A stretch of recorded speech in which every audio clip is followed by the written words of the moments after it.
suis pas avec la main sur la crosse pour savoir avec qui j'ai affaire. C'est mon magasin. Mais j'en sais rien, c'est vous qui le dites. Présentez votre permis s'il vous plaît, les papiers du scooter. Vous êtes en infraction par rapport à vos gants. Vous me présentez votre permis de conduire et les papiers du scooter s'il vous plaît. Votre permis monsieur, il est où? Il est dans le magasin aussi. Ah bon, vous avez tout dans le magasin? Tout dans le magasin. Alors attendez, je vous explique, c'est pas à moi de faire ça, normalement vous devez présenter vos papiers, c'est clair ou pas? Est-ce que c'est à moi de faire des recherches maintenant là? Est-ce que c'est normal qu'ils soient là? À la caisse. Je récupère. Allez, on va aller voir. Le scooter il a quel nom, vôtre ou au nom du magasin? Quoi? Le scooter, on a du magasin. Quand je vous demande est-ce que vous l'avez, me dites dans le magasin finalement. Si. Votre première réaction c'est de chercher dans vos poches. Ouais. Dans le magasin. Pour l'instant vous présentez aucun papier, on ne sait pas qui vous êtes, c'est clair ou pas? Je suis pas avec la main sur la crosse pour savoir avec qui j'ai affaire. C'est mon magasin. Mais j'en sais rien, c'est vous qui le dites. J'en sais rien. Moi je me fiche du magasin, ce qui m'intéresse c'est votre identité par rapport à la conduite aussi. C'est tout. J'ai une infraction. Je vous ai dit.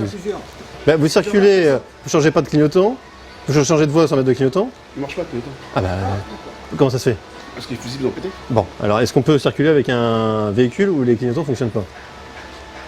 Ça explique pourquoi vous ne le mettez pas, mais vous êtes en infraction aussi avec un véhicule qui n'est pas en conformité. Peut-être qu'il va faire quelques infractions parce que les premières qu'on a pu voir, c'est des comportements typiquement dangereux qu'on voit dans Paris avec des changements de voie un peu gymkhana en scooter. Sans mettre de clignotant. Alors pour cause, c'est qu'il nous explique que les clignotants ne fonctionnent pas sur son scooter. Donc voilà pourquoi il ne les met pas. Et puis à avoir son équipement, on comprend aussi que la sécurité routière, c'est peut-être le dernier de ses soucis. Là, je pense qu'il allait à la plage, à Paris-Plage, avec les claquettes, le Bermuda et le minimum obligatoire, même pas parce qu'il n'y avait pas les gants, donc il n'y avait que le casque pour le protéger. Le feu rouge, il a été enregistré. Ah bon, il était enregistré, donc il a 8. Ouais, il a 8 avec le feu rouge. Vous avez récupéré 12 points avant que vous grillez votre feu rouge. Vous avez grillé votre feu rouge, vous avez payé votre amende. Il est là, il y a 4 jours. Ah, c'est un nouveau alors. Ouais, celui d'avant, c'était déjà un feu rouge. Ouais, et c'était aussi la même zone.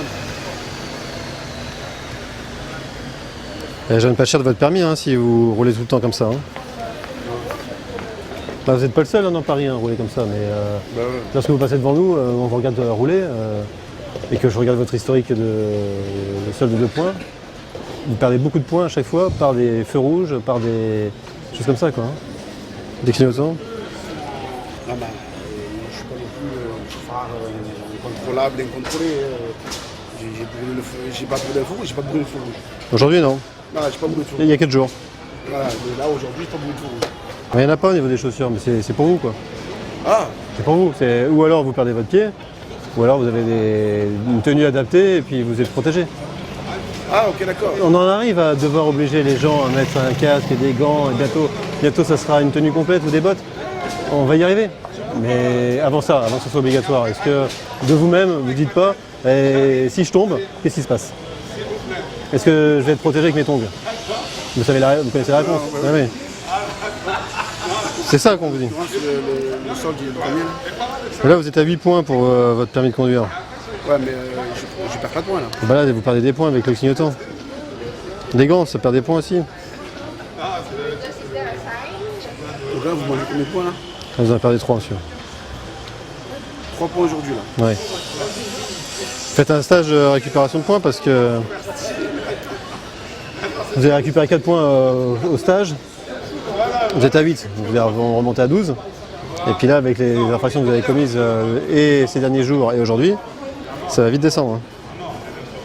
Mais non, mais il y avait quoi? C'est lequel endroit, quel endroit j'ai pas mis dedans? Surtout le boulevard Sébastopol. Et ne serait-ce sur une seule ligne.